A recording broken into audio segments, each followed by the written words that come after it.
Yeah, I was happy with the second half performance today. I thought we started the game again a little bit flat.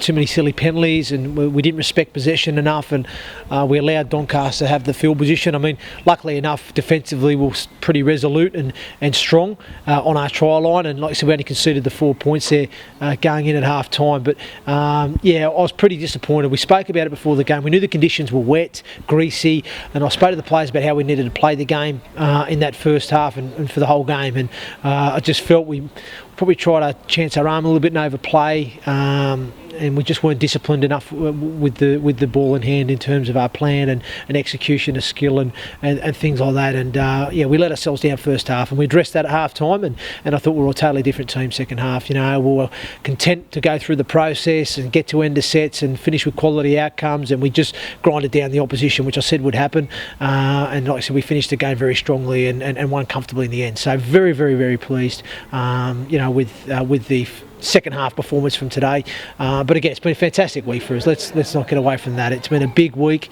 It's been a big month, really. We faced the top three teams within 3 weeks, and then off the back of that, we had to face Batley away on Wednesday, and then come up here and face Doncaster here at Doncaster, and to come away with 3 wins in 7 days is a huge effort. And again, we've only got a small squad. Let's not kid ourselves. We don't have a lot of strength in depth, and the majority of that 17 played in all 3 games. So it's a huge effort. Some other teams have got bigger squads and strength and depth. They've got that luxury that they can rotate players if they face a period like this, and unfortunately for us, I had to stick with the same guys that have been doing the job, and a fair play to those guys. They've really done everything to prepare themselves well for each of the games, and they've delivered decent standards of performances. So really, really proud of the players. But more as well, I want to thank the medical staff, because I think Kelly Burke, head physio, Reece Thomas and Tom Rothberg have done a fantastic job in terms of looking after the players from a medical point of view, and making sure we've got those bodies on the field.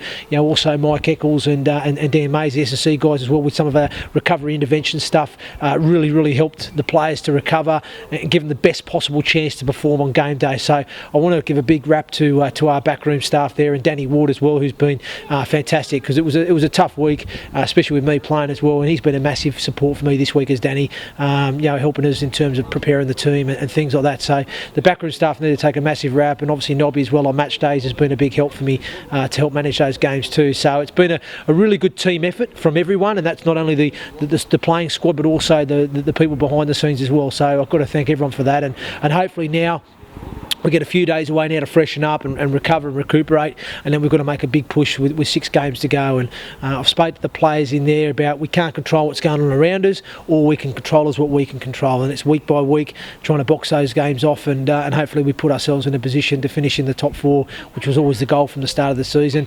And then once we get into that next competition, well, who knows what happens from there.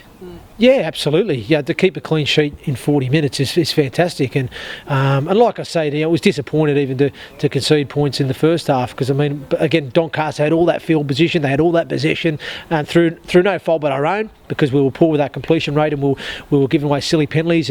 But again, there's a real steel to this team now, and it's really coming together, and I think that's evident from what we're seeing out there. And we kept turning up for each other and defending our try line very bravely, and we managed to keep Doncaster to 4 points. And then the second half, like I said, it was a totally different story. The game was played in the right areas of the field from our point of view, and we managed to get the field position. We won the arm wrestle, and we got over the top of Doncaster and managed to post some points and finish the game comfortably. So pleasing with that. Absolutely, and Sean's been doing a great job. He's been going on dual reg to Oxford, and the feedback I've had from Oxford, he's been doing a great job for them, and for some of the games I've seen of them, he's been doing a reasonable job, and he's been playing fullback for them. I know he played earlier in the season in the Challenge Cup game against Lee on the wing, and that's the thing about Sean, he's got that versatility where he can play wing and fullback. But ultimately, when he was signed at the start of the year, he was signed as a squad player to cover those areas, and obviously with Elliot Keir taking a knock at Batley on Wednesday, he didn't quite pull through for this one, so it gave Sean his opportunity, and I thought he did a reasonable job out there today. You know, he came in and did his job. So it's probably a bit tough for Sean at the moment because our back three are playing so well. You know, Elliot Keir's been doing a great job since he's come into the team, and been really pleased with his performances. And then obviously the two wingers, Ilias McCartney and Reece Williams, well, you know, they've been outstanding. You know, more so in recent weeks, but they've been great. You know what I mean, all season. So it's a tough one for Sean to get an opportunity, and probably in most other championship clubs he'd probably be starting at fullback or on the wing for most teams. So it's just unfortunate that he's got some good quality players in front of him at the moment. But I'm happy with how Sean's doing, and he's a great fella to have around the place, and very professional, got a great attitude, and he's just kept getting on with it and biding his time. And like I said, he did a great job for us today.